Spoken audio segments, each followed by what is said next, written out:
இப்ப நீங்கள் பணியாற்ற தற்போதைய காலத்துல இவ்வாறான ஒரு வரலாற்று சாதனை நிகழ்ந்திருக்கு. இதை பத்தி நீங்க என்ன நினைக்கிறீங்க? இதை நினைக்கும் போது எனக்கு மகிழ்ச்சியாக இருக்கின்றது. என்னென்னு சொன்னால், நான் இந்த பாடசாலைக்கு வந்த உடனே இந்த பாடசாலை மாணவர்களுக்கு ஏதாவது செய்ய வேணும். அதாவது கல்வி ரீதியான அபிவிருத்தியும் செய்ய வேணும், பௌதிக வள ரீதியான அபிவிருத்தியும் செய்ய வேணும். இப்போ அந்த வகையில் பாடசாலை என்பது முதல் கல்வியை வளர்க்கின்ற ஒரு இடமாக இருக்கின்றது.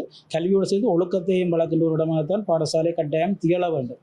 அதன் அடிப்படையில் மாணவர்களை வழிப்படுத்துகின்ற செயற்பாடுகளை மேற்கொண்டிருந்தேன்.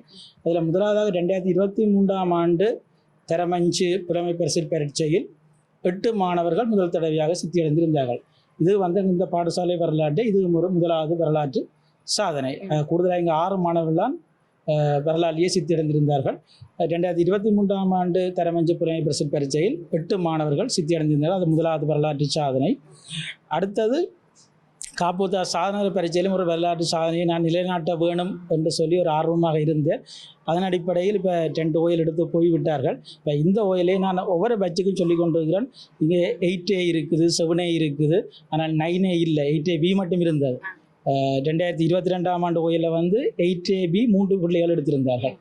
அப்போ நான் அடுத்த வார பேட்சுக்கு சொல்லியிருந்தேன். அப்போ 9A யார் எடுக்கிறீங்களோ அவர் தான் இந்த பாடசாலையில் ஒரு வரலாற்று சாதனை நாயராக விளங்குவார் என்று சொல்லி அந்த வரை நான் அதை எங்களோட நிரோஜா அவர்களுக்கு நான் சொல்லியிருந்தேன். நான் அதை எதிர்பார்த்திருந்தேன் செய்யக்கூடிய ஒரு பிள்ளை. இருந்தாலும் அவருக்கு அந்த சயின்ஸ் இங்கிலீஷில் கொஞ்சம் பின்னுக்கு இருப்பாள்.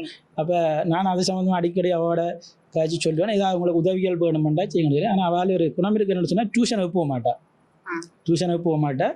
தனியாக பள்ளிக்கூட படிப்பும் வீட்டிலிருந்து தான் சுயமாக இருக்குது. சுய முயற்சி அவர்கிட்ட 100% இருக்குது.